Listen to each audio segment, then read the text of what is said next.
वैश्वीकरण और भारतीय अर्थव्यवस्था। ठीक है, ये क्लास 10th में अर्थशास्त्र का चैप्टर है। तो सबसे पहले वैश्वीकरण क्या होता है इसको जान लेते हैं। तो अधिक विदेश व्यापार और अधिक विदेशी निवेश के कारण विभिन्न देशों के बाजारों एवं उत्पादनों में एकीकरण हो रहा है। विभिन्न देशों के बीच परस्पर संबंध और तीव्र एकीकरण की प्रक्रिया को वैश्वीकरण कहा जाता है, या तीव्र एकीकरण की प्रक्रिया ही वैश्वीकरण है। यानी ऐसा क्या हो गया कि जब विदेशी व्यापार बढ़ता है, एक देश का प्रोडक्ट दूसरे देश में जाता है और दूसरे देश का प्रोडक्ट जो है दूसरे देश में आता है या जाता है, तो इस प्रकार का जो व्यापार है ना, इंटरनेशनल ट्रेड, वो एक प्रकार का जो है वैश्वीकरण हो जाता है। और फिर भारतीय अर्थव्यवस्था के बारे में बात करेंगे तो कुछ ऐसे महत्वपूर्ण बिंदु हैं जिनको हम जान लेते हैं, उसके बाद जो है इसके बारे में खूब डिस्क्राइब करके पढ़ेंगे। बहुराष्ट्रीय कंपनियां क्या होता है, या बहुराष्ट्रीय कंपनी। बहुराष्ट्रीय कंपनी वो है जो एक से अधिक देशों में उत्पादन पर नियंत्रण और स्वामित्व रखती हैं, उनको जो है बहुराष्ट्रीय कंपनियां कहते हैं। फिर विदेशी निवेश। विदेशी निवेश क्या होता है? तो बहुराष्ट्रीय कंपनियों द्वारा विभिन्न परिसंपत्तियों पर किए गए विदेश निवेश को विदेशी निवेश कहते हैं। जैसे मान लीजिए हमारे देश में दूसरे देश के लोग आकर निवेश करें, अपना पूंजी लगाएं, व्यापार करें, तो वह विदेशी निवेश कहलाएगा।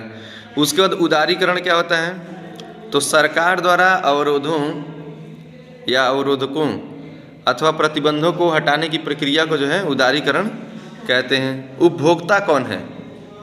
आप भी एक उपभोक्ता। उपभोक्ता मतलब उपभोग करने वाला, यानी जब कोई व्यक्ति किसी वस्तु या सेवा के लिए उसका मूल्य चुकाता है, ठीक है, या वह अपनी आवश्यकताओं की पूर्ति के लिए आपको धन प्रदान करता है, तो वह जो है उपभोक्ता कहलाता है।